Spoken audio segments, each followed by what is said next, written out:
भारतामध्ये कायद्यानुसार प्रत्येक जाहिरातीवर जाहिरातदाराचे नाव आणि संदर्भ असणं बंधनकारक आहे.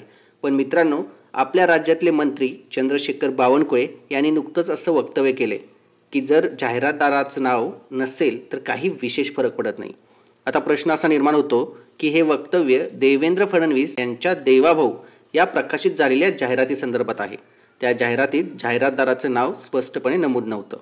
मग मित्रांनो, तुम्हाला काय वाटतंय? बावनकुळे यांचं हे वक्तव्य बहुमताच्या जोरावर कायद्याला फेकून देण्याचा प्रकार आहे का, की मग आता त्यांना जनतेशी काही देणं घेणं उरलेलं नाही आणि म्हणून ते अशा प्रकारे दुर्लक्ष करत आहेत? तुमचं मत काय आहे? कमेंट करून आम्हाला कळवा आणि आमच्या चॅनलला सबस्क्राईब करा. जाहिरात म्हणजे राजकारणातलं सगळ्यात मोठं शस्त्र. निवडणुकीच्या आधी किंवा एखाद्या निर्णयानंतर सरकारचं काम जनतेपर्यंत पोहोचवायचं असेल तर करोडो रुपयांच्या जाहिराती झळकतात. पण या जाहिरातींवर जाहिरातदाराचं नाव असणं कायद्याने बंधनकारक आहे. तरीही अलीकडेच आपल्याकडे एक मोठा वाद निर्माण झाला आहे. विरोधी पक्षातील नेते रोहित पवार असतील किंवा संजय राऊत असतील यांनी देवेंद्र फडणवीस यांच्या देवाभाऊ या जाहिरातीवर गंभीर आरोप केलेत. त्यांचं म्हणणं असं आहे की जाहिरातीत जाहिरातदाराचं नाव नाही आणि यावर चंद्रशेखर बावनकुळे यांनी माध्यमांशी बोलताना प्रतिक्रिया दिली की जाहिरातदाराचं नाव नसेल तर काय फरक पडतो. विरोधकांच्या आरोपानंतर मंत्री बावनकुळे यांनी असं विचारलं की रोहित पवारांना काय करायचंय आणि जाहिरातीत नाव नसेल तर त्याचा काय फरक पडतो. हा मुद्दा राजकीय दृष्टिकोनातून बघायचा की कायदेशीर दृष्टिकोनातून? राजकीय दृष्टिकोनातून की नक्की काय चाललंय, रोहित पवार काय बोलले, त्यांचा राजकीय काय फायदा आहे हे राजकारण्यांना माहिती. पण जनतेच्या पैशातून जर जाहिराती होत असतील तर त्याचं उत्तर जनतेला मिळणं गरजेचं आहे. आणि सत्ताधारी पक्षाला राजकीयदृष्ट्या हा प्रश्न तुच्छ वाटत असेल, पण जनतेला हा प्रश्न महत्त्वपूर्ण वाटतो.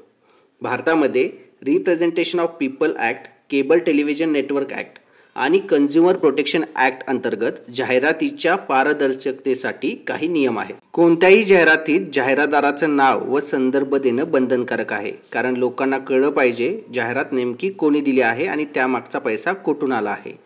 जर सरकारच्या तिजोरीतून म्हणजे आपल्या कराच्या पैशातून जाहिरात होत असेल तर ते स्पष्टपणे नमूद झालं पाहिजे, अन्यथा ती जाहिरात भ्रामक ठरते. इथे अजून एक महत्त्वाचा मुद्दा आहे. जर जाहिरातीत सरकारच्या निधीतून नसून कोणी खाजगी व्यक्ती किंवा संस्था स्वतःच्या पैशातून करत असेल तर एवढा मोठा खर्च ही संस्था किंवा एखादा खाजगी व्यक्ती का करतोय? सरकारवर एवढी मेहरबानी का दाखवतोय? त्याला याबद्दल कोणता फायदा होणार आहे? या सगळ्या प्रश्नाची उत्तर मिळणं हे जनतेसाठी आवश्यक आहे, कारण लोकशाहीमध्ये जनतेला हिशेब मागण्याचा अधिकार आहे.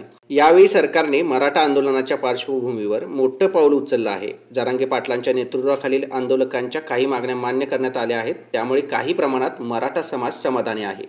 आता या निर्णयाचं क्रेडिट घेण्यासाठी सरकारकडून मोठ्या प्रमाणावर जाहिरातबाजी सुरू झाली आहे.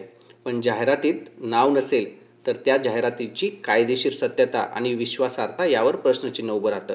आणि अशावेळी मंत्री साहेब जर म्हणत असतील की नाव नसलं तर काय फरक पडतो, तर याचा सरळ अर्थ आहे सरकारला जनतेशी काही देणं घेणं नाही. मित्रांनो, प्रचंड बहुमत असलेलं सरकार, लोकांचं पाठबळ आणि चांगल्या निर्णयाचं श्रेय हे सगळं मान्य, पण त्यामुळे जाहिरातींवर पारदर्शकतेचा अभाव ठेवणं आणि त्यावर प्रश्न उपस्थित झाला तर त्याला हलकं फुलकं उत्तर देणं हे जनतेच्या भावनाचा अपमान नाही का? मित्रांनो, तुम्हाला काय वाटतंय? कमेंटमध्ये लिहा आणि आमच्या चॅनलला सबस्क्राईब करा.